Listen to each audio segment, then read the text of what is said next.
Eh bien, chers amis, quel plaisir de vous retrouver dans notre émission Bye Salut les copains, notre émission hebdomadaire. Où aujourd'hui, je me trouve donc à La Rose, dans l'enceinte de nos jardins partagés, où je vais vous présenter bien sûr toute notre équipe de jardiniers qui, au fil des saisons, vont nous faire découvrir leurs plantations, leurs légumes. Vous verrez.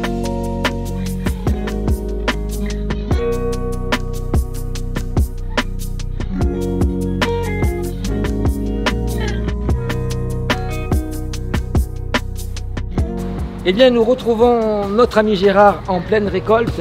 Salut Gérard, comment tu vas? Bonjour Thierry, ça va bien. Voilà, on enlève les derniers plants, les tomates, les poivrons. Alors, les petits poivrons marseillais qui se mangent en salade. Tout à fait, tout à fait. Et puis là, il y a une aubergine qui est en train de grossir. Elle est très... Voilà, parce que l'aubergine est assez tardive en général.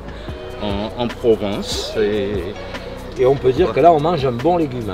Ah ben c'est-à-dire que comme on pratique la permaculture, c'est-à-dire une culture en lasagne, où nous mettons d'abord du carton, du bois, des billes d'argile, du terreau et ainsi de suite, on recommence.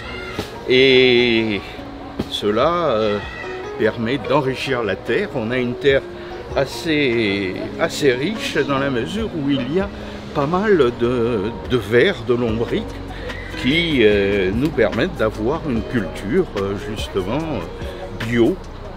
Et je pense que c'est bien que nos amis soient informés, donc tout est fait comme un plat de lasagne, mais bien sûr... Voilà, en couches superposées et là depuis quelque temps j'enrichis un petit peu les cultures avec de l'ortie, parce qu'il paraît que l'ortie est importante, et moi je fais une mixture avec de l'ortie séchée mêlée à de l'eau tiède. Comme ceci? Comme ceci.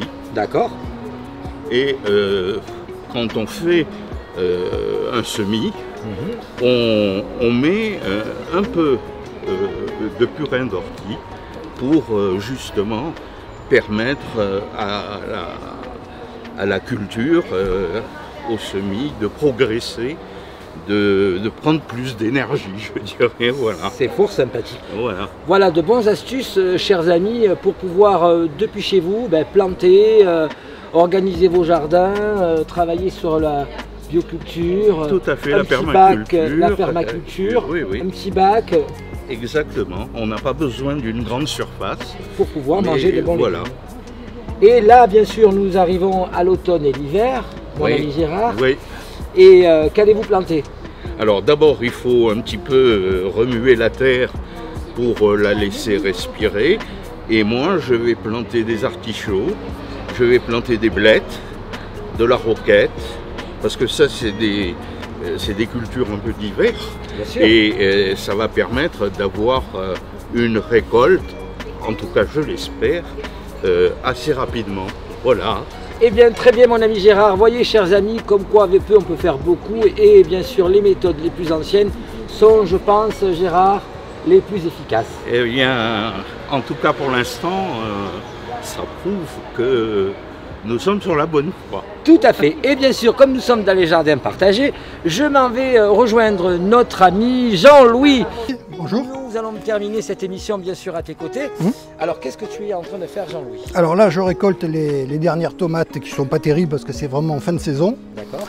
Je vais couper les branches sèches dans l'espoir, mais enfin, il ne faut pas trop y compter, de renforcer un peu ce qui reste. Et est-ce que la production a été bonne? Ça n'a pas été mauvais, oui. Ça n'a pas été mauvais. Après, donc, j'arracherai les pans de tomates. Là, j'ai semé de la mâche et de la roquette. Super. Quand j'aurai récolté, alors après, je vais arrêter une semaine, 15 jours pour laisser la terre un peu reposer, et je vais en rajouter du terreau qui est là. D'accord. Et Jean-Louis, alors ça c'est du melon, c'est un melon collectif aussi. D'accord, c'est un melon. Alors il y a les deux, ça c'est une courgette. Courgette. Et là vous avez des melons. Il y a deux plants. Voilà. D'accord, il y a deux plants voilà, melon, courgette, pas mal. La melon qui commence à être attaquée par un animal, comme vous pouvez le voir ici. Ça peut être un oiseau ou un rat. Et là, il y en a un autre, voilà, qui lui est c'est en bon état, voilà. C'est quand même merveilleux avec donc des bacs partagés comme vous êtes en train de faire, de pouvoir avoir une production de légumes et de variétés assez importante. Oui. Jean-Louis, vous m'avez parlé donc tout à l'heure brièvement de jachère. Oui. Pouvez-vous expliquer donc à nos amis la jachère et pourquoi faire ceci? Alors, pour pouvoir ajouter de la terre et enrichir la terre, il faut bien sûr qu'il n'y ait pas de plantation. Donc, quand j'aurai tout enlevé, quand j'aurai fini la récolte des salades qui sont ici, je vais laisser pendant une semaine, 15 jours, le bac sans aucune plantation, rajouter du terreau, mélanger la terre et ensuite on pourra faire de nouvelles plantations. Voilà. Très bien. Et dans nos régions, je peux le dire pour ceux qui ont des jardins, il y a une chose qui pousse alors comme du chien-dent, c'est la fève. Pour ceux qui aiment les fèves, vous pouvez y aller, ça marche, mais alors à tous les coups. D'accord. Et pour avoir des fèves un peu partout chez nous, donc qu'est-ce qu'il faut? Ah ben vous achetez des graines de fèves, dans toutes les jardineries vous en trouvez. Vous les plantez en poquet, comme on dit. C'est-à-dire que vous faites un petit trou dans la terre et vous mettez 2 à 3 graines de fèves, peu importe le sens, ça pousse toujours.